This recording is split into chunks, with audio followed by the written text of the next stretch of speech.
Welcome back to another episode of the Technician Podcast. I'm really looking forward to this one. I've got the brother Jacob O'Neill with me. How are you, my man? Bro, I'm good in this aircon, in this nice studio, out of the heat with you, bro. It's a pleasure and an honor to be here. It's interesting because we've only caught up once, right, in person. But I'll speak from my experience. I was like, yeah, I'm going to catch up with this dude again. There's something there. And I'm finding that I'm being guided to the right people. Are you finding that for yourself lately? Yes, and I'm more conscious of it now. Yeah. So it had been happening, but you just weren't aware of it, sort of thing. Yeah, it was wanting to happen as well. As someone who's a pretty active member of community and pretty strong, nice guy, yes man, people pleaser kind of archetype runs deep in me from my beautiful upbringing. I have a habit of saying yes to everyone. And then that diluted my awareness of who the actual soul-aligned people were that were actually here to move through the next season of life with me. Wow. So that's perfect for what we're about to talk to today. What a segue, bro. And I'm also a recovering people pleaser myself, because my beautiful father, love dad, the man, took me to the tippy top of rugby league by doing all the work he did for me and supporting me, spending money, all the things. I love him. But I have worked through some things, as he has too.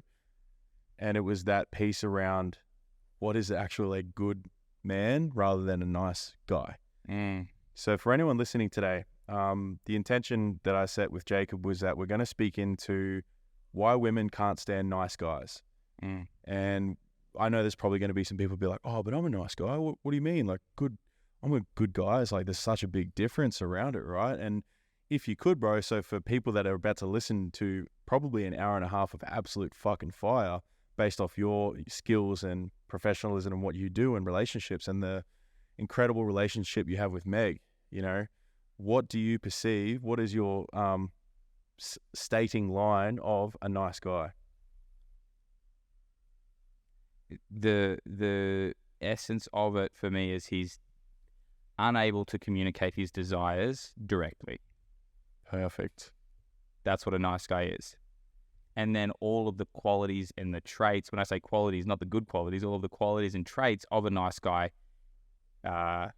manifest. But the core essence of a nice guy is that he does not have the capacity to, and a big part of that, he might not even know what his desires are. So he's so disconnected from his desires that he's unable to communicate them directly. I love that. And that's perfect and if for anyone listening, could you potentially give us a picture of where they would have come from, whether it was like a single mom or something like that didn't have a positive male role model, those sort of things? It can come from anywhere. The core driver of what creates that dynamic of I'm unable to speak my desires directly to people, like this is the nice guy normally shows up when you get into a relationship where the woman wants a man, right? That's where it really comes online. That's where a lot of guys find that, or then maybe they're in a relationship and the woman has an awakening and then she's like, fuck, I've got this guy that does absolutely everything for me, says yes for everything, and I'm still unhappy. Why are they unhappy? Because they haven't felt the full force of his masculine power. They haven't felt him claim his kingdom. We can get into that a little later. I want to swing back to the thing that causes this is, for me, what I understand through my experience and the guys that I've worked with is there's a belief that love can only be received through doing things for other people. So that's the core of it, is that I'm only loved when I act a certain way or give a certain thing or act a certain way or serve a certain way for this person. So I'm going to change who I am. I'm going to not speak up. I'm going to manipulate myself and the environment to serve that person. Wow, that's perfect, bro. And I really want to come from a place of the student today for you to just speak your wisdom. So I'll ask the questions based off, potentially from the position of one of my clients or men I know, brothers, like all that sort of stuff. So I do have a client at the moment that's doing exactly that. He's making sure he's picking up the kids from school, doing all the cleaning at home, everything, right? He's got quite a masculine wife. Yeah. which is beautiful. It's fine, but there's obviously a bit of turmoil there too, Massively. right? It's not natural in the way of what we might speak into with men wanting to step into their masculine power, right? Could you point out how a man's day might look on what we're explaining here, with like them showing up, trying to do everything to make sure that they have value, not from them just being that man that they are? Yeah, for sure, man. Like this, I'm just like I have so many different examples. Yeah. And I really want to, like, I guess, give those examples, but then track it back to what's underneath it. Yeah. Is he wakes up and he immediately does something that does not align with his truth. Immediately he's waking up and he's like, I'm going to a job that I don't feel appreciated, that I don't feel is in alignment with the value that I'm offering. He wakes up and he loves his wife. That's the most fucked up thing about the nice guys. He's such an epic human. He's such a solid guy. It's just that he hasn't realized that. So he's going to do everything in his power to make sure that his woman is comfortable. Comfort doesn't lead to turn on or passion or intimacy though. So there's where he's missing it. So he eats the same food. He listens to the same music. And the thing is, the nice guy will be, he's normally, he loves his podcasts as well. I know we're on a podcast, so please keep listening. I'm not saying that you're a nice guy. But like, he loves to consume information. But then when it comes time to put it into practice, he's lost. So he's not a very embodied man. What you'll find too is that a lot of these nice guys have given up their hobbies. They've given up the things that they do just for themselves. So a key indicator of a nice guy is that he doesn't experience a lot of joy. He'll laugh. He'll be perceiving to have fun, but he doesn't experience like unbridled joy, like actual joy. I love the difference there, because happiness and joy is so different. Hey, happiness is determined on an external factor. Joy is it erupts from within. From within, yeah. It's like a volcano. Like you can't control it. Like that belly laugh, you know. Yeah. I know my fiance and I have those all the time, just taking the piss out of each other. Yeah. Just having a bit of fun back and forward, and it's like genuinely that laugh hits different. Totally. It hits so different. And coming back, as you said, to what's beneath that, what are some of the underlying things that might cause a man to live that way? Well, it's not truly living, is it? It's just fucking existing. Yeah, it's an existence. It's a belief that his worth is determined by the value he offers other people. So he believes that I'm only deserving if I do this for my wife, this for my kids, this for my boss. And I'm not going to ask for anything more, because if I ask for anything more, I'm going to have to do more. So the irony is that the nice guy does what he does so he can get something, get a base level of his own needs met. It's a real strong survival mechanism. It's like transactional, hey? Yeah. I realized, because I was like, oh, my nervous system's pretty good. But I was living in survival, trying to do absolutely everything for everyone that asked that of me. And even if it was only Meg asking it of me, I was still saying yes to things that I was actually a no to. And then I was saying no to myself when I was actually a yes. So, yeah, okay. Shit, that line there hits really hard, because I think a lot of men can't, like, it's hard for them to break that down. It's like, what do you mean? I do things I want to do. Do you though? You're a liar. Yeah, you don't know yourself. Most men, I'll speak from my experience. I was the same, bro. I didn't know myself. I lost my identity at 17 by quitting the Broncos. So then what value do I have to the world? Nothing. I don't have a good game to be like, yeah, Trav, you're the man. We give you love. Now it's Trav works at IGA. And I still, a memory just popped up then was that I was actually perceived as lazy. So I'm getting all these labels thrown on me, and I didn't have the voice to stand up for myself because I didn't know who the fuck I was. So I couldn't set boundaries. I couldn't ask for what I wanted. So I just floated through life for the next 10 years, bro. You know, like if you were to give a percentage of men that are living like that, where would you say it's at? In the Western world, like 95%. And I would have to agree. Yeah. You know, It's brutal but honest. It has to be. Yeah.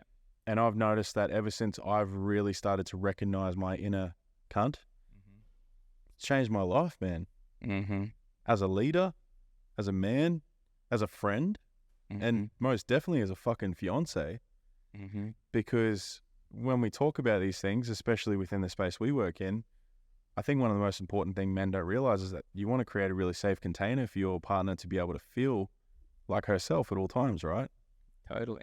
You know, and can we speak into that a little bit about maybe how you create that for Meg? Like, what does it look like for her to just be her most masculine and feminine self that we get to see on socials and things like that?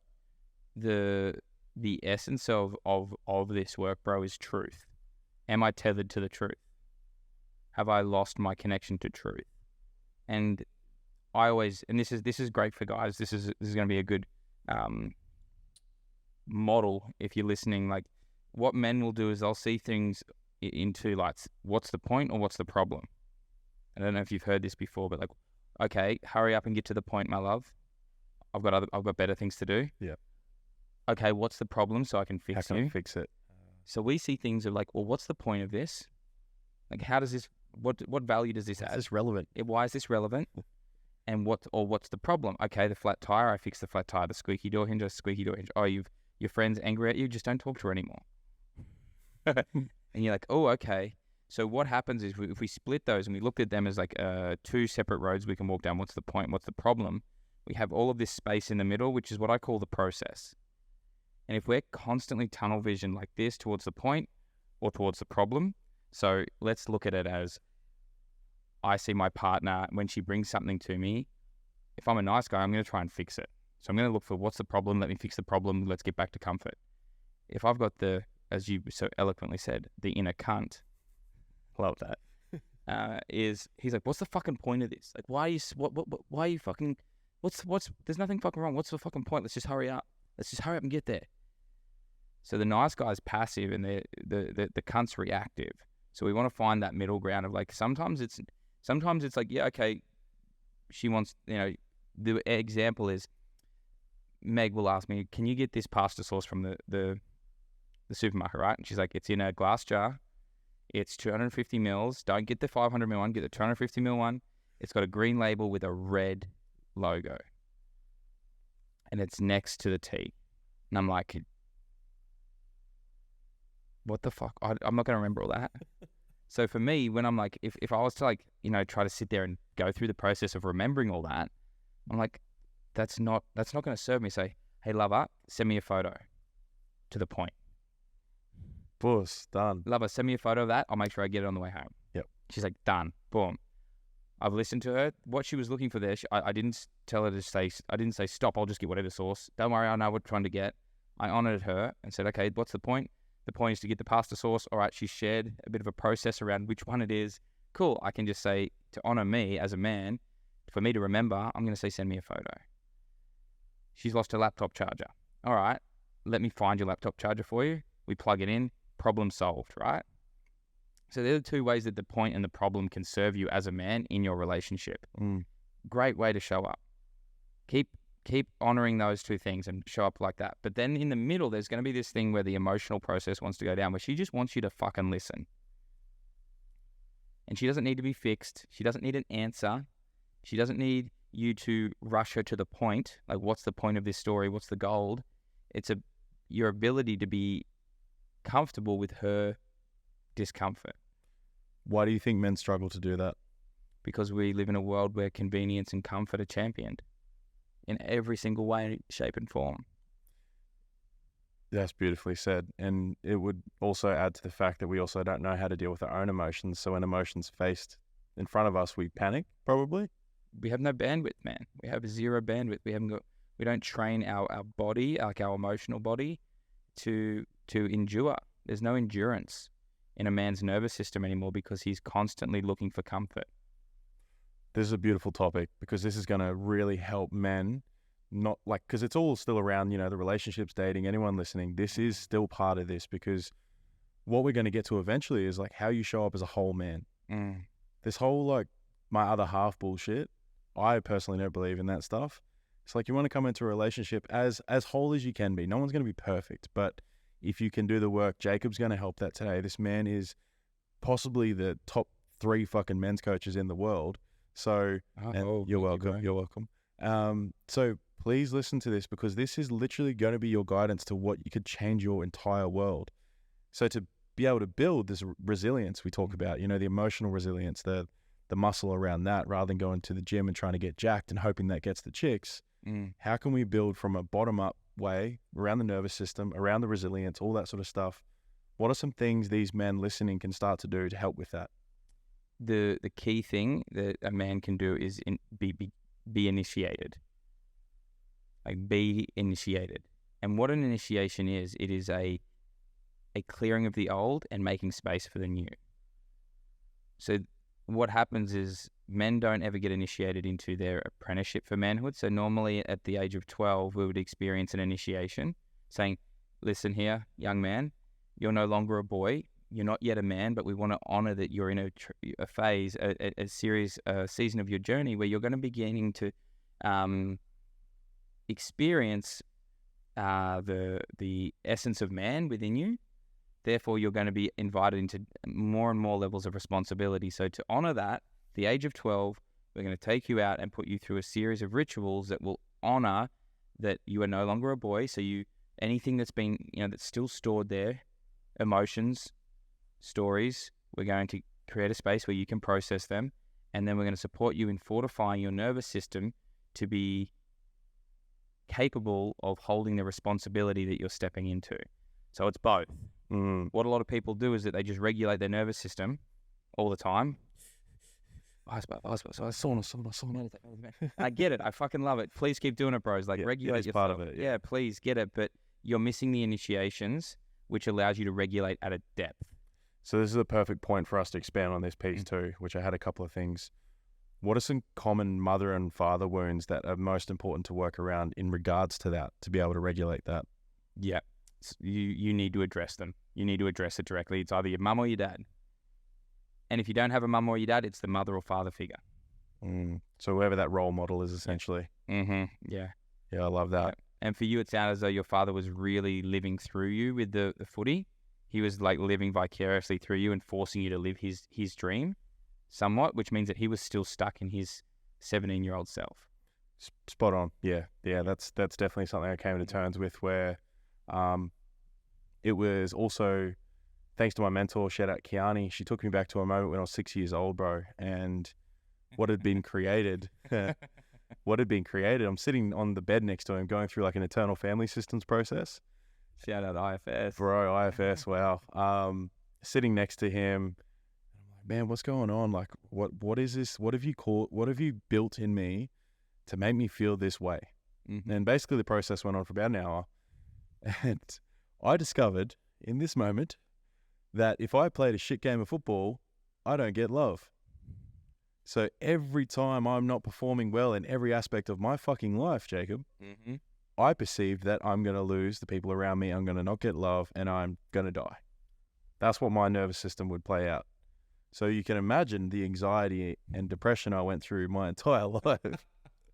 Like, if I'm not doing something cool, if I'm not being Trav, the football player, putting on big hits, scoring tries, even when I quit football, if I wasn't the best fucking IGA shelf stacker, I would be so down on myself, bro, because it was all related to that little 6-year-old that predetermined and placed on my timeline, well, dude, if you're not playing well, because what I just experienced was everyone was loving me when I was scoring 5 tries a game, but as soon as I had a shit game, I'm the worst person on the world.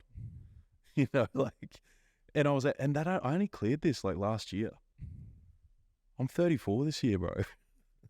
It's a long time, bro. Oh, like, there's something come up for you that was like a core wound or something that played out for you in a lot of ways? No, I'm enlightened, bro. An enlightened being is amongst us. Of course, man. Like, what you're describing is like the classic love is a currency. And I have to earn my wage. If the wage is love, you're always going to fucking lose. It's like when you put your worthiness in money, right? When, I don't know if anyone's an entrepreneur listening here, but when you're like, oh yeah, fuck the 9 to 5. I'm going out system bring. 10K months in 30 fucking days. It's like, there's a lot more months coming up, bro. Like, pace yourself. But like, what I did was, like, when I stepped out of my 9 to 5, I didn't realize how much of my identity was wrapped up in being a provider. And then money had a strong determinant on my worth. And then when I earned a lot of money, I felt really good. And then when I didn't earn a lot of money, I felt really fucking bad. And there's a truth. There's, not paying your bills it's a shitty feeling. I don't think that's a bad thing. That should feel bad that you haven't honored your responsibilities. But same sort of thing is, like, I detached my worthiness to money. Therefore, when it was up, my worthiness was up. When it was down, my worthiness was down. When we believe that love is a currency that our employee, but our mother or father, dishes out at the end of the week based on how many hours we've operated at the level they believe we should, then we're going to be like, well, I have to hit my quota to get the love. Otherwise, I'm not going to feel good about myself. And I don't want that. I don't want to miss out on the nourishment. And it's a tragedy, man, that this is how the Western world has gotten itself. And man, there's so much stuff. I just want to just make sure that I'm going on the right track. Oh, I'm just thinking the same thing, but we are. Yep. So I'm going to sling back into this. Yep. Perfect segue. So the reason that this happens is that we're taught a structure and a model for life that does not honor our cyclical, seasonal, natural beingness. What that is that we're taught through schools and through sport that achievement and winning is how we earn love, or how we earn attention. So at school, you go through and you want to be the best in the class. You want to get your A+, or you want to get your golden sticker. So we're taught an achievement style system that if I'm good, I will get more. At home, when you're good, you get to have dessert. When you're not, you don't get dessert. And in sport, even more so, we're taught that there is an other, there's an enemy, and there's our team, and we are here to compete and win. So what we do is we create this whole, this us versus them kind of mindset. And it's like, well, and then we get into business, and then we're like, well, if we add value, we get money. And then we create these agreements where we're like, well, the agreement, I want to make sure I get what I want and get as much as I can for as little as I can give. And we create these whole other dynamics. So all of our programming is based on school, sport, and business, and we're never taught how to actually fucking relate. Damn, that whole part, dude, is perfect, because it also will completely relate to what we're talking about with the nice guy. For anyone listening, like, this is not just the nice guys as well. I know there's a lot of men listening that maybe have done a bit of work, probably understand themselves a little bit more. I'm sure this is landing hard with how it's playing out in your life and how you're getting down on yourself if your business isn't doing well right now, or there's pressures financially and the kid, like, you're struggling to pay for things for your family. There's such common stresses that get weighed on men in particular and families in general. But what Jacob said then was like the fact that, correct, bro, like, I think the nice guys can also believe that because they look good and make good money, that's enough to get the rewards they think they deserve. They're entitled. They're privileged. It's like, well, if I make the money and I buy the nice house, then my woman should fuck me. She should suck my dick. She should bake the banana bread. It's like, well, no, bro, that's not how it works. Yeah. If you're doing those things because you expect something back, then there's an expectation, which sounds to me more like a business agreement than a lovership, right? So, yeah. Yeah, that's good. Yeah. And it reminds me of a story, bro. As messed up as this is, I'm very raw on this podcast, and it needs to be known because it's very common. It's actually stupidly common, and I want anyone listening right now to realize this, because we need to do better. So I have a friend that she ran into an old friend at a shopping mall, whatever the fuck you call it. The mall. Woolies. She's like, hey, how you doing? What's going on? Blah, blah, blah. Haven't seen you in a while. And he asks her out just to get some dinner, catch up, right? Yep. They have a nice dinner, have a good chat. Time goes by. And as they walk over to the park to say goodbye, he goes to grope her. And she's like, what the fuck are you doing? And he drops oh, I took you out to dinner. I paid for it. I deserve this. Like, And that story, I'd left out a lot of details, but that shit went a lot further. And that was traumatizing for her. And I supported her in that. But when I heard that, and I knew, then I heard, because when I went into this, I was looking at other stories on YouTube, Reddit, all these things. Bro, it's way more common now, especially because of the dating scene we're in. You know, and how reactive young men are in their nervous systems. Yeah, man. They don't know how to express their emotions. No. You know, like... Well, that's like that what you're explaining is like he can't hold his desires and, hey, I had a really beautiful time with you now and I'd like to pursue this further. Would you be interested in coming on a second date? Hey, I really feel like kissing you right now. And it's not... Consent. Yeah, but it's not, I really want to kiss you. Oh, you're so beautiful. It's, hey, I'd really like to kiss you. Direct, right? Yeah. I'm shoulders back, heart open, like, hey, I really want to kiss you right now. I want to kiss you right now. Yeah, so you can feel like when you like my presence is the thing that is penetrating you, but my desire sits in my body. Yeah. And you're becoming aware of my desire through me holding it and offering it to you with my presence. And it's like contained. It's not leaking. It's not leaky. It's not the cheeky bum grabber. It's not the, oh, I wonder what we'll be doing after dinner. Like, it's none of this like little... That skirt's a bit short. Yeah, none of that bullshit, man. None of that little shit. Which, you know, I'm one of my skills is like hectic level of awareness when it comes to this stuff in this area. Yep. Like my awareness isn't good enough. Finances, all that other shit, man. All that, the fucking nerd spreadsheet. We don't need to be. But when it comes to relationships and energetics, like nuance, unparalleled for most people. That's where I shine. But that's why I'm so passionate about this, because men need to at least become competent in it so they can live more in integrity. And if I circle back to like my experience, bro, when I grew up, I had a mother that was overbearing. So I got wrapped in her love, almost like saturated in it. And then my father was wasn't present, but also not able to get access to him because I was like my mum's emotional support dog. So I became my mum's emotional lover. Oh, that's super common too. As much as I know, they're recently really going deeper on the mother wound and how it shows up in us as we get older. Even mums that can't regulate themselves in their nervous system, keeping their kids home when she's having a bad day. So the whole essence of this is that whenever my mum would spiral or lose her cool, I would regulate her. Gotcha. I would come in and be tender, sensitive, and offer her what she needed, or what she wanted rather. So I learned, oh, Jacob, you're so good. You're so much kinder than your father. Jacob this, Jacob that. I'm so glad that you're the elder. So this. And it taught me that, oh fuck, this is what I do. I regulate. I magically fix people. I'm the hero. I'm the savior. I'm the savior, and that's the people pleaser is the slime. He's the slimy savior, bro. Can we speak a bit into that and how that looks and feels? Because I feel like that's quite common. The guy that at work, say the work husbands, right? Yeah, the work husbands suck. They suck dick. So they're always there ready to, hey, Stace, how you going today? Tell me everything. What's going on, babe? It's like, bro, she's married. Yeah. And that's, a lot of people ask me why I don't work with women. I said, because I'll work with the men, and then I'll sort out the men, and then he can go and hold her. Women will be like, oh, I just need to talk. I'm like, give me his number or tell him to call me. I'll have a conversation with him. Yeah, but okay, how can I invite? I can share how to invite him, but I'm not going to become your in-betweener. You're in between. And I can have a conversation with you. We can go back and forth. And I do that a lot with women to give them the vocabulary and give them an insight as to how men can become reactive rather than open, because of the difference between an invite and an expectation.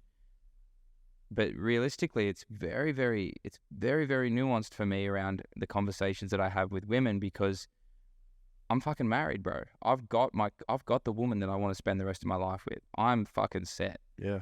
And I say that with a level of certainty that I do not give a fuck if anyone's like, well, what happened? What if you wake up tomorrow and you don't love her? I'm going to hedge my bets. I'm going to put my house on it. I'm going to put my soul on it. Put my dog, my guitar, and my laptop, whatever other small scale. I'll put it all on there, but I'm all in. I'm all in. That's what marriage is. It's all in. And if it fucks up tomorrow, it fucks up tomorrow. But I will fucking stand on that hill and die on it. Like, I believe in it. I believe in, and I don't believe in this whole like, she's the one. No, she is the one I choose. Yeah. Very fucking different. Because it is a choice, eh? It is. Like, love.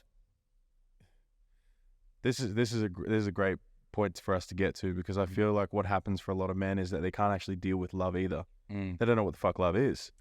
That was my issue, bro, because I got saturated with it by my mum. I then thought I owed her something because she was so loving. I'd look after her, and then she'd tell me all these things. And then when I didn't do it, she'd say, you're bad. So I was conflicted. I was like, fuck, I give it, but then she'll saturate me, and then I'll end up with too much love, and then I'll freak out like, I've got to keep, I've got to do more. She keeps giving me more love. That means I've got to do more. So when Meg would try and love me more than I could handle, I thought that then I thought that was going to be, it was a burden, right? Which meant that, she's loving me at this level. She's loving me with this, I say 10 points of love. Well, that means that I'm going to have to give her 20 points of love back. So I would rather her just give me 5 points of love, and then I can give her 10 points. That's easier for me. How did you work through it yourself? This is a fun one, bro. I love telling this story. So I've worked predominantly with plants, bro. Like, I came through ceremony and ancient practices from the South Americas, working with plant teachers. We open to speak about anything. Fucking oath, yeah, man. So I worked predominantly with psychedelics, but not in a let's do psychedelics and go to a concert or a festival, or let's do psychedelics in our little circle. No, I went and sat with lineage. I went and sat with people that had been learning from a lineage of shamanic masters. Right. I went and did the actual fucking thing. Cool. It came to me, which I was fortunate enough. It's my path. It's not everyone's path to go and do that. But I was lucky enough to expose myself to the right people in that modality. And whether or not I just got lucky, I don't know. But I got the right teachers that took me into the depth of ritual. Was this over in another country too? Yeah, over in South America. Yeah, cool. So I got the opportunity. I got to work with some people here in Australia as well, and that all then led to South America and led to going to some of the most sacred places I've ever been and having some of the most craziest experience I've ever had, which were deeply healing but also deeply transformative, and I'm forever changed for it. But one specific, this was when things was, you can have you cracked open to the universe, love is everywhere, but then once you've done that, then you have to go through everything that's not open to that, and that's when the medicine work really fucking starts. The human reality. Yeah, so you can have your little oh wow, everything's connected, everything is love, and that's great because it gives you a new reference point for what's possible. But then the next ceremony, it's there's this thing here that's stored in your body, this memory. It doesn't want to comply with this. Which one do you want to choose? Do you want to choose infinite love and abundance, or do you want to choose this story? Well, the medicines doesn't fuck about.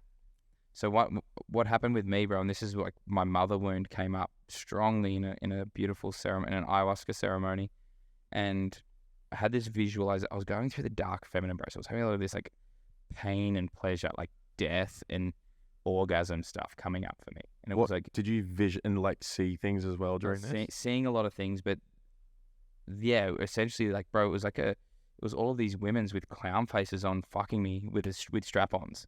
Holy, that's hectic. So what I asked for was I want to be annihilated by the dark feminine. Yeah, was what I wanted. So it went into this dark fantasy stuff around really kinky, taboo, sex stuff. Yeah, I'd never thought about women with clown masks and strap-ons and this sort of stuff. But it showed me all of these dark, twisted desires. What do you think the clown faces were representing for you? I have no idea, bro. Oh, that's because I find it so interesting. I love talking about kinks because so many people, especially men, don't. Yeah. And this is coming back to what we said before, where the suppression, they don't know what the fuck to do with these fantasies and kinks that are within their body. So that it becomes some sort of sexual abuse, doing something wild. Yeah. Some of them turn into murderers. It's sexual suppression. I said to a mate the other day, you got all these popes and stuff being done for pedophilia. Well, they're filled full of rage and jizz. No wonder they're fucking, going for kids. And they haven't been taught how to work with that energy. So what what that felt like was, it was like, hey, we're going to show you what dark desires look like. Whether they're my desires or not, I have no fucking clue. It was just a representation of it. I've never lived that. I've never acted out on that. Let's just say that. I can honestly say I have not acted. No judgment if you have. No judgment. I'm like, and I'm sure if someone presented to me, there'd be a maybe. Yeah. Like, why not? It wasn't. And this is the thing with desires. It's not necessarily about acting them out. It's actually just being a space for them to exist. Yes. Which is such a thing, because guys think that, just because I want to fuck another woman, I need to act out on it. It's like, no, dude, you just have a desire for feminine energy. You have a desire. You have sexual energy moving through you, and you get to choose how you use that. So that happened. I had this whole, and I came out of the visualization, and I was like, what the fuck was that? Because that felt both terrifying but also pleasurable. And I was like, this is kind of painful, but this is kind of like really, really fucking tasty. And what it was showing me was like the dark feminine exists within me. Gotcha. The dark part of me that desires things. I was like, oh, cool. I didn't realize that. But then it's like, okay, now let's show you the dark masculine. And I was like, oh no, because I played in the light, bro. I'm a light masculine. I'm outwardly pretty joyful, and I play in the light feminine, and I'm like a bit of a, I love to sing fucking like Hare Krishna music. I love all the light, fluffy stuff, man. Yeah. I do. That's where I play. I love that stuff. But I also had to descend. So what happened after that was a visualizing came about. And you can even close your eyes, bro, with this one. This is a funny one. Everyone else close your eyes too. Yeah, Tony, close your eyes. So what happened was, like, I went into this visualization, and someone handed me a stainless steel 6-shot revolver. Think of like a real Western cowboy gun. Beautiful. They placed it in my left hand. I'm left-handed, and I opened the chamber, and it had one bullet in it. And I was like, okay, there's one bullet in this gun. Cool. Closed it. Back up. Cocked it, and the medicine spoke to me. She goes, look up. And I looked up, and I opened my eyes, and Meg, my wife, was standing there. So I want you to imagine your partner. And then my mother was standing beside Meg. So I want you to imagine your mother standing beside your fiance, bro. And if anyone else out there wants to play along, please do. And the medicine whispered in my ear, pick one.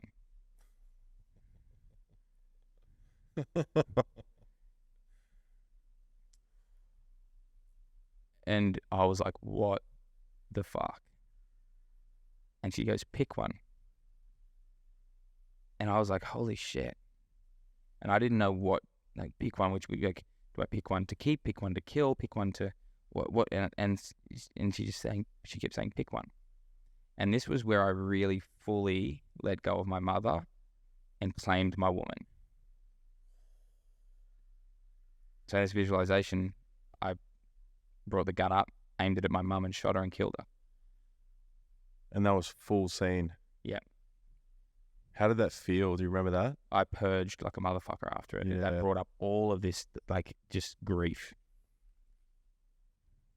Damn.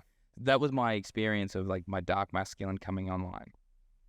And do you believe everyone has to go through that?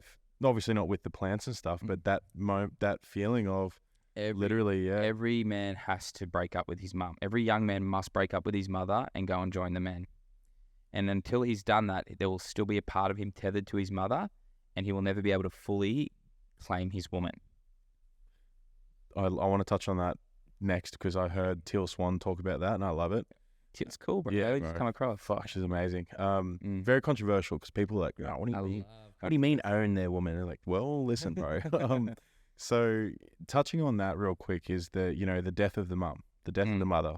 The mother word, closing it all up and allowing you, like you said, taking ownership of your woman. Yeah. What I actually saw when you told me to do that was this crevice had been created, and it was all falling down. It was like something was falling down into this canyon almost. Yeah. I don't know what the hell that was, but that's exactly what opened up in my third eye. Yeah. So thank you for that. Tony, did you have anything come up? Goosebumps? Yeah, dude. Oh, you must be having an experience right now, bro, listening to this. Can I just the little snippet there to close that visualization is like, that's you stepping out of I have a mother to I am responsible for a woman. Yes. So you are stepping. You're not the little boy anymore. You're not the little boy anymore. So you are no longer under the rule of a woman. You are now the responsible for a woman. What I relate it to is of Iron John. Yeah. Is the realizing the wild man taking the key from the queen's pillow, aka mum. Yeah. Going and unlocking that cage and letting the wild man out, running off with him into the forest. Yep. So yeah, my friend. Have you met Leon? Bro, I've been trying to get into my event for fucking years. Every time I've got a retreat on. Yeah, so Leon's a storyteller, and he's told Iron John at a couple of things I've been at, like a few at my retreat. Have you had him on your potty or anything? Not yet. I would love that. If he just came on and told that story, dude, I would listen to it. Yeah, we're fortunate enough. We've got it all recorded and we've got it live, so we've got it. Yeah, we're so grateful for him. But the thing that about so what my visualization was me breaking up with my mum, essentially saying, "Hey, mum, you have been the number one woman in my life up until now. You are now number two." So I didn't go, once again, these are visualizations. These are metaphors that are allowing me to understand myself deeper. This isn't go and do it. These things that come through in visualizations, like go and do that. I didn't go and fucking say, "Mum, I'm going to kill you." And the other thing too I want to point out is the nice guy with the gun, what he'll normally do is he'll shoot himself. Ooh. Tony, we got to clip that one, bro. He will. Yeah. Like, that's the fucked up thing, is that he will not make a choice. He would rather kill himself, which, if we look at that in the nice guy model, he'll kill not himself physically, but he'll kill his soul. He will no longer live, and he'll just exist. So that's where that masculine goes to die. So you literally, yeah. So like you are, yeah. It's the essential part of every man's journey to steal that key from under his mother's pillow, so he can reactivate the wild man, which then gives him the ability to rule his own kingdom. And yeah, dude, I love Iron John. If we can touch on it after we go through totally the ownership, taking ownership of your woman, can we touch on that a little bit? Yeah, man. This is like, if we look at the masculine and the feminine, like, and we could do fucking 3 podcasts on polarity. It's one of my favorite topics. It's what I believe is the core essence of universal law. 100%. Whenever we did it at the retreat and showed the polarities on how it happens and how it plays out, all the men are just like, holy shit. Holy fuck, yeah. It makes sense why she does that when I do that. Yeah. But the essence of claiming, so I see the masculine as the container, and the feminine is what fills the container. Right? So if we look at it as a man holding a masculine core, a woman holding a feminine core, which is the predominant energy that we reside in, then you're going to have to be the container if you are choosing to be masculine. Therefore, you have to put the feminine in the container of your masculine awareness, and her feminine expression or feminine creativity sits within your awareness. Like that you have to claim that. You have to wrap yourself around that. Like, for polarity to work, for attraction, passion, and intimacy to occur, that is the dynamic that you must embrace. Something I learned recently, and someone just said it, and I don't know, I think I was aware of it, but it just really dropped into my awareness, was the fact that even in ourselves, if we're not strong in our masculine, our own feminine can't thrive.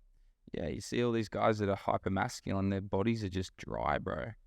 Like real hyper masculine dudes, like dark masculine dudes that are like gym fucking mad or action sport mad. Their bodies are not healthy. They might present a certain way, but they're not healthy.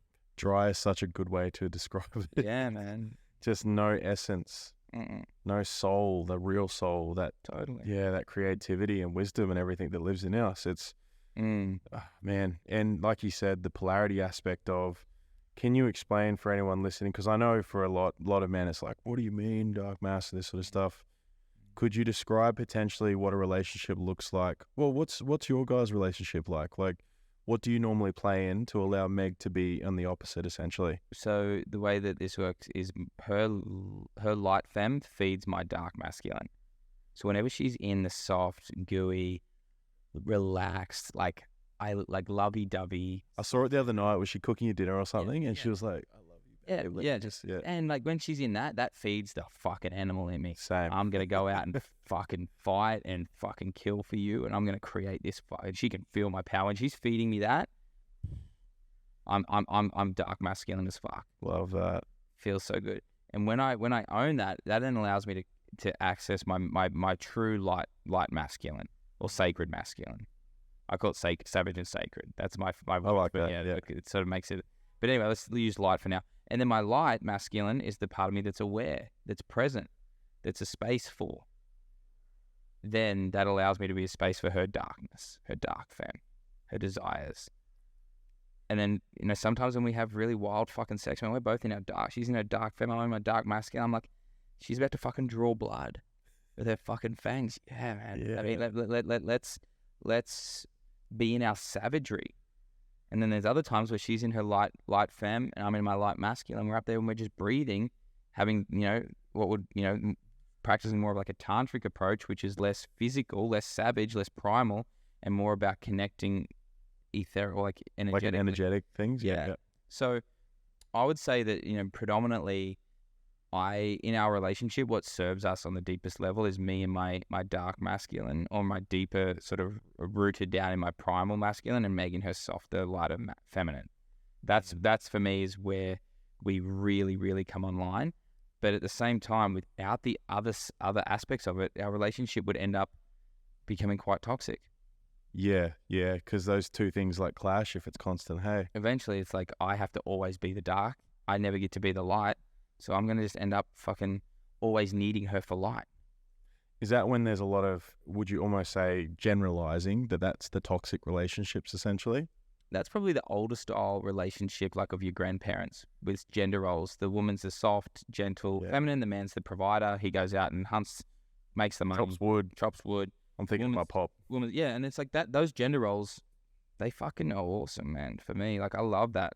But I also like the other part of it as well, where I can soften into my lightness, where Meg can descend into her. My nan's heavily sexually suppressed because she was in her light. She was forced to only ever be in her light feminine and never really speak up for herself. And then that meant that she never had and my whole lineage is like sexually suppressed because there was never any dark feminine energy cultivated. So now that you've been the one to change that generational thing, how does that feel, bro, to know that, are you looking at having kids and stuff? Yeah, man, that's the next step for Meg and I, and we're like super excited, bro. Yeah, that's where we're heading pretty quickly. But you're only, 30 now? Dude, I'm 34. Same age? Yeah. Cool. Yeah, I turned 34.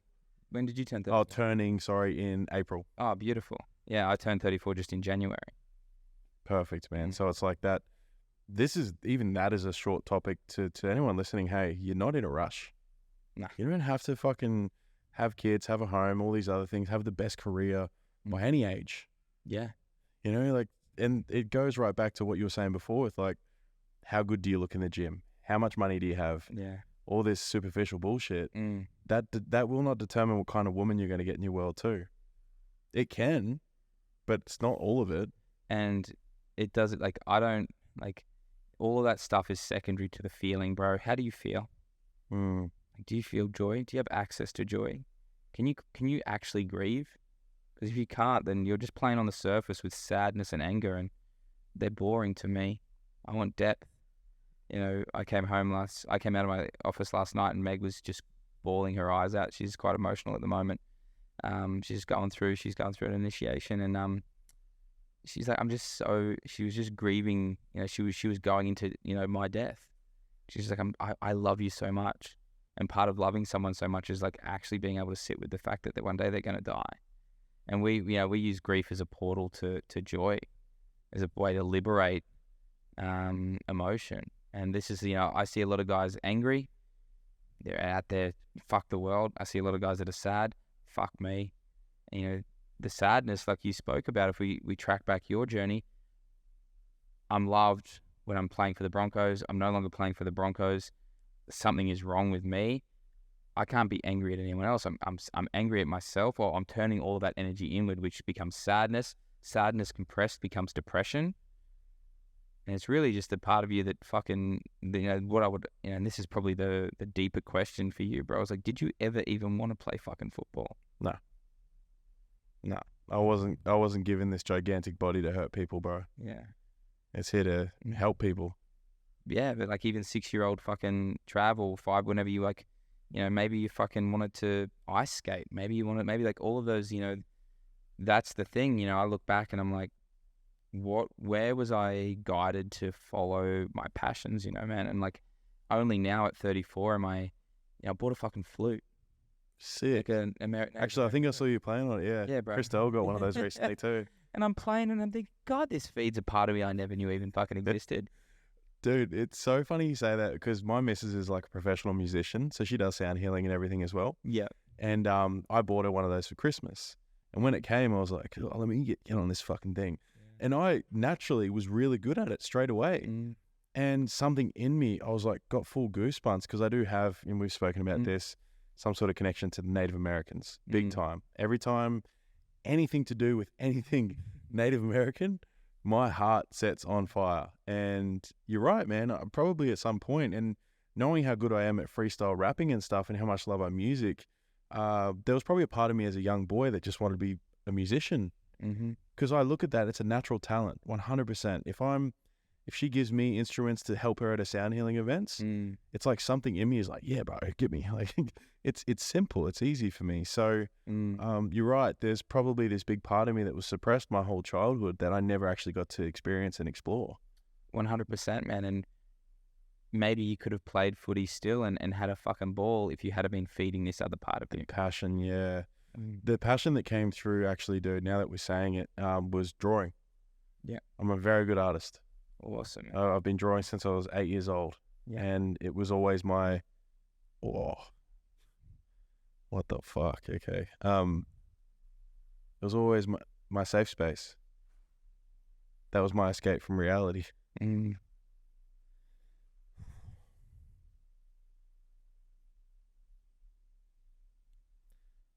Yeah, I always thought it was gaming. That was my escape, but drawing definitely helped me connect to a part of myself that I guess I didn't understand at the time. And I think what's just happened is I've just realized that. Thank you, bro. No stress. I've literally never talked about that. I think there's a lot more artists within men than we give men credit for. I think there's a lot of singers. I think there's a lot of painters, a lot of musicians, a lot of dancers that have never been given the space to cultivate that. And that doesn't mean you can't be a fucking killer. Like I'm gonna be a jiu-jitsu black belt one day. Yeah. I'm gonna still go hunt and fucking jump on crocs and chase fucking bulls and do all that stuff. But at the end of the day, man, I'm gonna come, sit around the fire, and I'm gonna sing. And I'm gonna dance. And I'm gonna play and I'm gonna have fun because this is the fucking statement, bro. And this is what every man needs to know. If you can't dance after the battle, then what the fuck were you even fighting for? That one land, man. That's big and something I want to share with you right now because you're nailing some deep parts of me is that if I could tell people right now, yourself, Tony, who I really look up to as a man, who embodies what I would love to be and aspire to be, is fucking Aragorn from Lord of the Rings. I want to cleave orcs in half, but then, like you just said, go and sing a beautiful song in Rivendell with someone, like yeah, man, and serenade the most beautiful elf woman who I literally have a goddess as a fiance. Yeah, bro, she's beautiful. She looks like an actual like fucking like the smooth, light skin and just beautiful and elegant. And everyone always says how incredibly amazing her feminine energy is, but she's got a fucking darkness to her. You're right. I see, and I know she loves Meg so much because she sees herself in it. I was gonna say Meg's. It's a beautiful collection of where what I see in Meg. Meg's she's a dark force to be reckoned with. That is like she literally possesses the universe inside of her fucking womb, and like she's a fucking force to be reckoned with. And she's also the funniest, goofiest, gopiest, funnest person to be around. She's light as fuck. So this is what I really, I think if we circle in, I'll just a little challenge for you, bro. I love to hear you like sing and play music. I feel like that's a massive part of you that, and I think like as a coach, that form of self-expression is really underutilized. Agreed. I think that a lot of guys get caught up in, I need to, do the mindset stuff or do the somatic stuff. And then sometimes it's like, and can you actually like sing and connect to spirit? Fuck, you're good. So just recently, I've really started to tap into that part of me. It's not singing, but it's this really gentle guiding on, I do a lot of meditation for my stuff. Yeah. And because I have such an open channel to source, I'm taking people through these wild journeys, bro. The other night, I was channeling a white wolf for one of my female clients and took her through the deep, dark forest. And I'm getting goosebumps speaking about it now. But she already was thinking of a wolf before I started to visualize it for her. And I started to almost like a poem. It was just coming through me. And that was what I think is freestyle rap. It's connection to who I truly am. Yeah. Like I'm in the flow state. Totally. You know? And it was like part of me, I was like, holy shit, I feel like I've just created a new modality for myself called shadow spirituality. Asking shadow questions while they're almost connected to their higher self.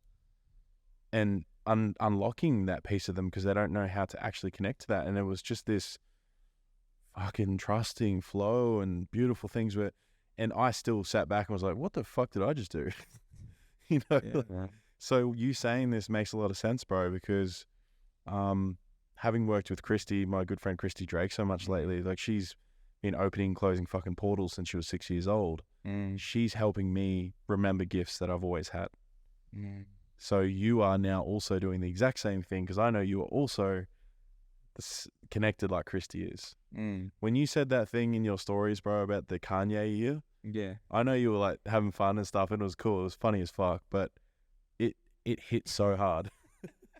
For anyone listening, Jacob put up a question box to say, does anyone want me to channel to my higher self or something what your 2024 is going to be? And he was like, beep boop, beep boop. Brother, and you just fucking it was like, you're going to have a Kanye year where you're going to have more people hate you, but more people love you that you actually want around you. And I want to challenge you to break your own rules. That line really hit because there was still parts of me to break and to really step into. And to be honest, man, like as I said earlier, me stepping into my monster this year has really changed everything in a big way, bro. So thank you. I've made some big decisions very recently, like the last few days, which I'll share with you after this. I'm not ready to share publicly just yet. Yeah, bro, I get it. Yeah. And I will. Like I'm always super transparent about everything, but just in respect to them. But yeah, man, I'm it's 3 weeks in for me back to work, and that Kanye is in full fucking flow. Totally, man. It's very cool. I just want to circle back to that, bro, because like that's the fucking essence, man. When we break our own rules, but when we come to like you tapping into that channel, like, and what they say in most ceremony is it's not actually the medicine, it's the person holding the space. So you developing that and channeling through. And what happens in a medicine space where I've worked predominantly the last 8 years, and then filtered into men's work heavily, like men's work's been a very heavy, like the last probably 4, that every single deep shamanic experience has been guided by a medicine person, a medicine man, medicine woman who's singing. They're singing the Icaros, or we're in the sweat lodge, and before we step into the sweat lodge, they start singing the Cherokee morning songs, like this, like when they are whole, when they are whole, and it's just like it just fucking erupts something within me, bro. That just instantly gave me full body goosebumps. Yeah, and like is it the sweat lodge or is it that? Is it the ayahuasca or is it the is it the music or is it the so it's like this is why music, I believe, in vibration through attuning ourselves to spirit, and we've gone way off the fucking nice guy. That's right cool. Now, this is chill. This is awesome. Is that us actually aligning with, our true vibrational state, and then bringing it through and actually singing our heart song, sharing our true artistry. And how this links to the nice guys, that there's so many guys that are trying to be something that they're fucking not. So they're not in alignment. So when they are giving, they're not receiving. So they're not receiving what they actually want, because they're giving something that isn't them. Oh, dude, there. And we will come back on track. I need to share the story with you right now because it's just been opened up in my heart. I was at our last event we ran was Beast in the Beauty with Christy up the Sunshine Coast. Yeah. And we were doing the breath, and I saw a lady on her back, and she had her arms up like this as if she was receiving a gift. And her arms were shaking, and I said to Christy, I was like, oh, should I go give her a present? And just having fun with it. And I was like, hey, oh shit, I can feel something. And my arm started shaking, and then something hit the back of my hand, and I sort of went like this, and I went to Christy, like tearing up, not knowing what the hell just happened. And she just smiled at me. She said, and I sort of leant in, she's like, you just remembered something. And then after the event, she said, they're asking me to ask you, what did you just remember? And the story came straight through, bro. I remembered that I was a shaman for a Native American village somewhere, and I had healing hands, because I could feel after that, whenever I did some, I guess you'd call it Reiki almost, like putting your hand over and manipulating the energy. Yeah. My hands feel like they're on like fire almost. And ever since then, and then at our next one, at our men's one, bro, I remember we're doing the breath, and it's up at Nambour in this beautiful cafe that my client owned. And the music's going, the tribal music's on. And then I realize I'm like 10 minutes in, and I'm going around like, hey, just naturally, and just like moving my hands, and I'm on all fours and shit. And I look up, and some dudes walked into the room and like, what's going on in here? And I just got snapped out of it. But I got lost in this old, forgotten version of me that was just doing his thing. And that for me, like as my body's like lit up right now, it's like a remembering of your true self at all times. That's when shit gets real, hey? And man, like that's you walking the path from, hey, I was a nice guy trying to earn my dad's love, to I'm now dancing in a fucking cafe to fucking chanting some fucking language I don't even fucking know, because I just feel free. Yeah. I'm remembering something deeper than the mind can comprehend. That is correct, man. I could never sit there and analyze this. As much as I love my woo-woo, but I also love my science, and the two are the same in my beliefs. And this is the biggest part that I see is men over-identify with the mind because they fear judgment. So if they know something, then they can't be judged because they can control the environment. And this is the nice guy. And this is why, this is why women really struggle with nice guys, is because they don't have access to something greater than what's in their head. And they want something more. A woman is the feminine. The woman is always going to want more from the man. It is nature calls us, man. If we look at the great she, Pachamama, Mother Earth, she calls us to the mountains. She calls us into the deepest parts of the sea. We want to explore her. We're being called deeper and wider, and but we're being called to like explore her. And if we sit in our little controlled environment, like, and our woman aches to be explored by a fucking warrior, adventurer, mystic, then she's not going to be filled up. Just because you've fucking got a roof over your head and you've done the bare minimum, which I celebrate, it's a big bad world out there, man. Make your money, look after your crew, like show the fuck up as a leader in that way, but don't lose your connection to spirit, which gives you the ability to go deeper or hold a depth that nourishes a woman like you've never fucking known. Dude, that's so well said. And for any man that's just heard that, what are a couple of things you normally take your male clients through to really help them activate that part of them that feels strong enough to step into that deep, dark forest of the feminine? Fuck yeah, bro. The three key things we take men through is a shame process around sexuality. So that's number one. Number two is an anger process, which I call sacred rage. And it's unparalleled in regards to anyone else's rage practice. I know that's one of the best ones in the fucking world. Yeah, because it directly addresses the core issue. And the energetics, the way that I've shamanically structured it to be integrative in the moment rather than a release. It's an integrative. So it's held. So it's held. So we dissolve it and we earth it properly. Is this what you were talking? Yeah, We've talked about it, bro. So number one, it's sexual shame, the thing that you're hiding. The rage, which is unclogging the channel. So what normally happens after the rage is grief. We get down into grief. So we get down to the actual stuff. The rage is just a little fucking, it's just the lid. Like an activator. It's just a lid. I call it the Tupperware container lid to everything else. Yeah, definitely, man. We get into the good stuff. And then the third thing is honoring self, is celebration, is a form of, and celebration is an honoring and a claiming of your, you did the thing. You did the fucking thing. And that's probably the hardest one men do. The shame stuff's fucking scary. The rage stuff is scary. But hey, bro, I want you to go and honor yourself. Take tomorrow off. Oh shit. Hey, bro, I want you to go and get a massage. When you go, actually, no, fuck that. Go buy a 5-pack.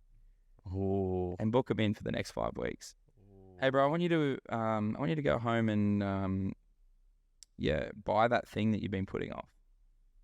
Go home and buy that Carhartt vest, Jacob, that you've told yourself you're going to buy after every single workshop that you've done for the last year.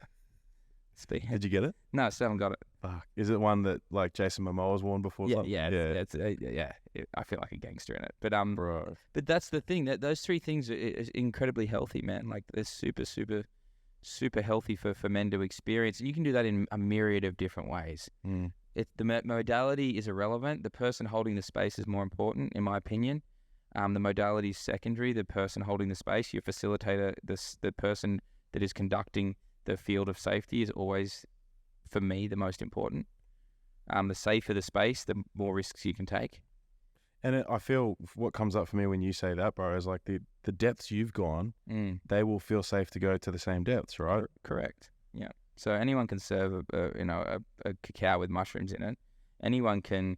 That's been and done the NLP week can take you through an NLP breakthrough experience, or whatever it is that they do. I don't fully know. Anyone that's done, a holotropic breathwork can say fully in, fully out, fully in, fully out for 10 minutes straight. But there's a capacity, there's an audacity that comes from like truly safe space holders.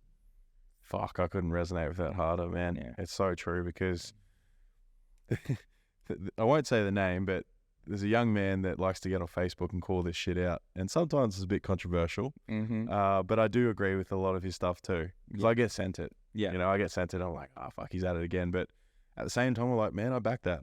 Because it's truth. It is truth. And it's actually, if anything, it's helping filter a,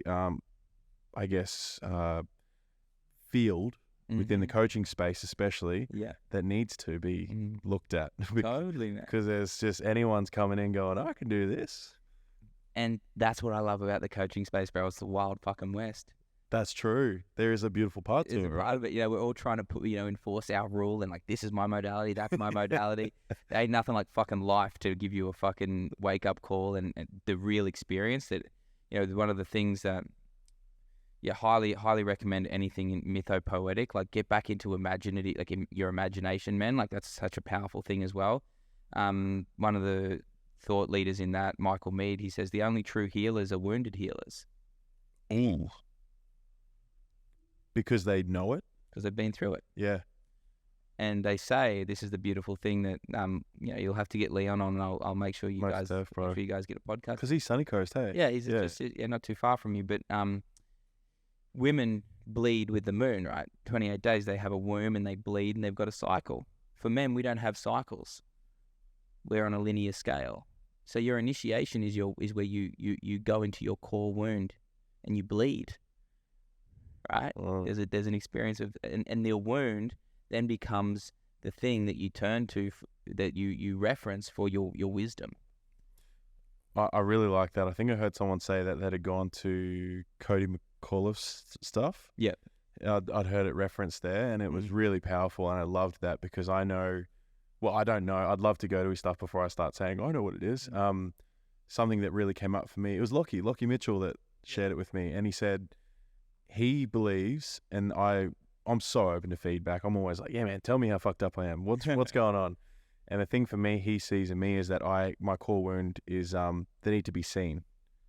This deep need to be like noticed and people loving me and like fame and all the things. Yeah. And I used to have shame around that. Now I'm like, nah, fuck yeah. I want to be famous because I know that with that fame comes impact. Yeah.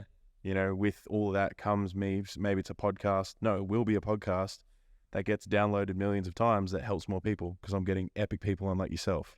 Yeah, bro. You know? And once again, like that desire is coming from the right, RITE place.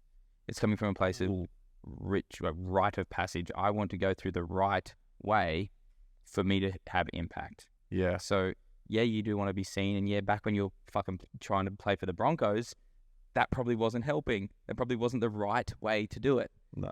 But in your lane, doing the things that you love, developing the skills that you have, opening the spirit in a profound way that allows you to not become people's access to spirit, but you get to bring spirit into the space and give them their own experience of what a reference point of what's available. You are doing it, bro, and you know I fucking celebrate that, and that's the fucking path, right? We all have our path to walk, our unique curriculum, and if we try to be someone else or do someone else's stuff, we end up losing our way. And that's the nice guy. He's just fucking lost, man. Yeah, it's such a beautiful way to really wrap it up because I know we could go for another 17 hours.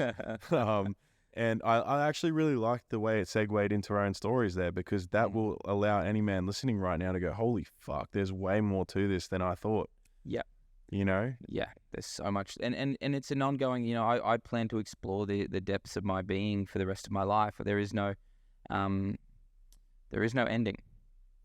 Is there a current present thing you're going through that's new to you that you're like, oh, okay, this is a bit uncomfortable? Yeah, it's for me, bro. It's a real.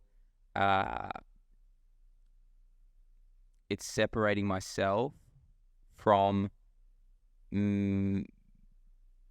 relationships, mainly with friends and certain community, to be able to call in the caliber of people that I'm here to operate alongside.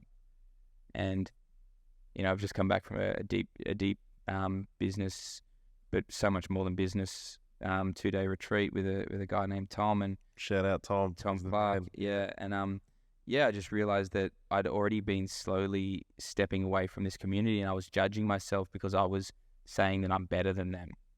But the truth is that I've walked a path that is different. I've developed different skills. I'm at a different stage of life. And for me to operate and be held to the standard that I want to be, I need to be around people operating at that caliber. And, you know, I'm that motherfucker that will be that. Like, I'm the motherfucker that goes down to Melbourne for the business training and runs a workshop and makes it work. There's so much on that trip, bro. Yeah, bro. Like, I'm that guy. Like, I'm not here to fuck spiders. I'm here to live an incredible life and serve deeply. Like, that's, bro, this is me, bro. This is my fucking final, this is the fucking what I want on my fucking people to say at my, funerals. Like, he lived freely, loved deeply, and served humbly. And you know, that's my fucking true north. And I feel that deeply from you, bro. Like, I'm very aware of connection, energy, all the things, probably my tisms, but also my connection to spirit. And it's something where I know the truth in the person saying it. And having done this so many times now, I hear it in the voice, I hear it in the tone, I hear it in the heart. And you've got it. You do. And I know you don't need to hear that, but I want to give you that because you deserve that. You know, you deserve your flowers. And I hear what you say, and I'm like, yeah, I feel that. I feel that for myself. I feel that for Christy, Christelle, my fiance. You know, that the movement we're creating with Beauty and the Beast and just how it's showing up, how it's evolving so quickly. That's when you know you're on point, hey. The opportunities that just go, here's a documentary, here's this shit. And it's like, okay, cool, let's just try it. And I know what you're saying with like the caliber of client and stuff as well. Look at where we're fucking sitting right now. You know, my client owns all this, and he's a property developer, and he's going to make huge impact because his life goal is beautiful. I think I can. I'm going to share it for him because he's a bit shy about it, but he wants to create a school that is for kids with autism, ADHD, and all the other things, because him as a kid at school, he got fucked over. He didn't get the support and love he needed. Mm-hmm. So he now wants to make all this money and impact and love, and he works his ass off every single day to build that. So if I can support him in that, that's my impact, helping him make impact. Yeah, man, it's like what I hear in that, and it's the way that ties all of us heart-centered humans together, or heart-activated humans. I believe everyone is heart-centered. Some of us have just forgotten, and I coming around to remembering is like what I hear in your beautiful as here. Like he's wanting to create a culture of safety and a culture that allows people to thrive. And I fucking adore that. And I adore that, you get to work with him and help and support him in that. And in that, you get to live your vision and purpose and what you see your legacy being here in the world, bro. And more of that. Definitely, bro. And I see that's exactly what's happening for you and some of the other much more integrated and heart-centered, as you said, coaches in the space. Like we're receiving the opportunities we deserve. Like I've working with a bloke up the coast who the same thing. He wants to change the whole holistic GP practices in Australia. Like that's a fucking beautiful mission. Whether that's possible, I have no idea. But I'm here to support him. All in, bro. Right? Yeah. Yeah. So, man, thank you so much for your time today. Like this has been an incredible podcast. Is there anything you'd like to share with anyone before we close up, actually? The final piece that I'll just say is like the nice guy isn't the bad guy. The nice guy is a direct result of a story and a program that was developed over your formative years, and is a way for you to stay safe. So he's actually doing what's best for you. And if you didn't have him, you probably would have ended up doing something even sillier, stupider, or more dangerous.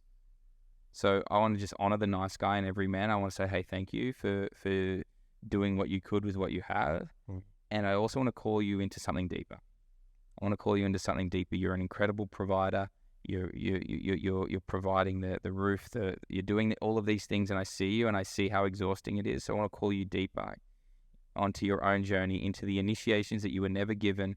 And I want you to come and do some of this work with Trav, with the guys in this space, that are creating containers so you can live a more fulfilling life, rather than just chase the next dollar or chase the next piece of validation. So please know that you are doing such an incredible job, but there's a deeper place that you're being called to go to, and there are safe spaces that you can do that. So please come and join us. We welcome you. There's always a space at the table for a man who is willing to say, I want a seat.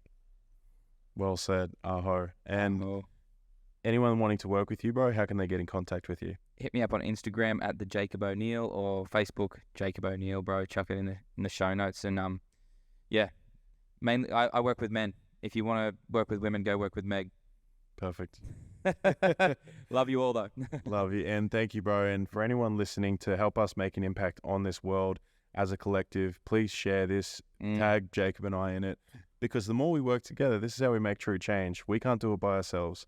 As I said before, I want this podcast to get to the point where it is being downloaded and listened by millions, because when that happens, the culture changes as a collective, and that's what it's all about, helping rewire mind, body, and soul for the betterment of our humanity. Thanks, guys. Let's go. Holy shit. Dude.